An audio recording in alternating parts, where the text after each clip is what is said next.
मुफ्ती साहब, वालदैन के लिए हमारे ज़ाहिर है हमें सबको ही पता है कि उनके आगे उफ़ तक ना करो, लेकिन आज के दौर से हम बात करेंगे कि आज के दौर में हम देख रहे हैं कि बच्चे ऊंची आवाज़ तो एक बहुत आम सी बात है, अपने पेरेंट्स को ओल्ड एज होम में छोड़कर आ जाते हैं।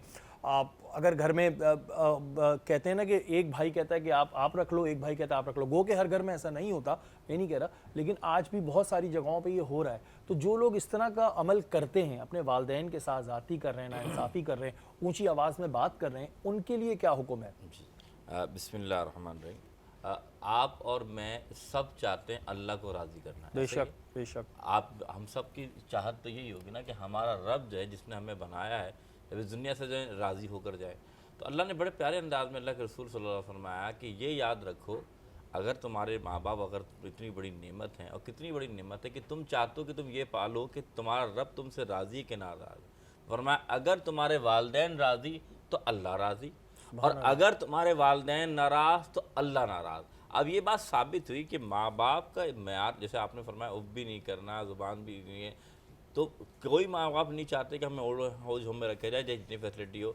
तो आप अगर थोड़ी सी भी नाराज़गी कर रहे हैं तो आप सिर्फ बंदे की या अपने वालिदैन या वालिदा की नाराज़गी नहीं कर रहे, बल्कि इस बात से अल्लाह नाराज़ हो रहा है। तो ये इससे बड़ी वईद क्या होगी कि अल्लाह नाराज़ हो जाए, कायनात का सब जो मालिक व खालिक है वो आपसे नाराज़ हो जाए। फिर ये याद रखिएगा, हुज़ूर अकरम सल्लल्लाहु अलैहि वसल्लम की हदीस है, क्या हुज़ूर मिंबर रसूल पे चढ़ रहे हैं और फरमा रहे हैं आमीन। पहली सीढ़ी पे रखा कदम, फरमाया आमीन। दूसरी सीढ़ी पे कदम रखा, फरमाया आमीन। तीसरी सीढ़ी पे कदम रखा, आमीन।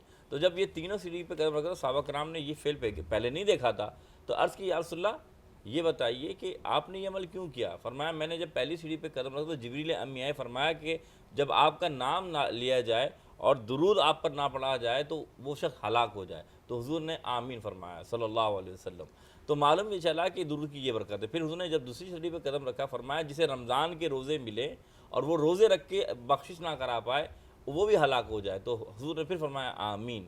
तीसरी जो बात हुजूर ने फरमाया कि हज़रत जिब्रील ने फरमाया अल्लाह के रसूल, माँ बाप में से कोई एक, दो की तो अलग बात है, फरमाया कोई एक भी मिले और उसकी खिदमत करके बंदा जन्नत ना पा पाए तो वो भी हलाक हो जाए। तो हुजूर ने फरमाया आमीन।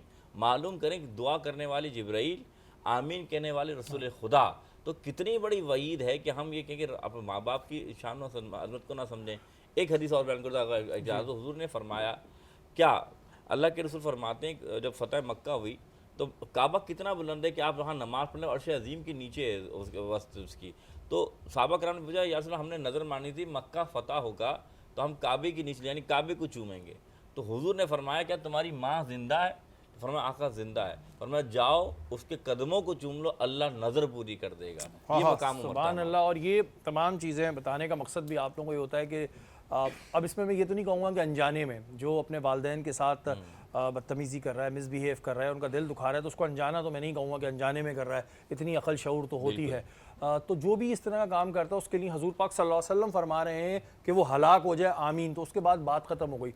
अब हैसियत मुसलमान अगर हम अभी भी अमल जारी रखें, आज के बाद से जिसके कानों में ये अल्फाज चला गए हैं उसके बाद भी अमल जारी रखें, तो फिर उसके बारे में क्या कहा जाए।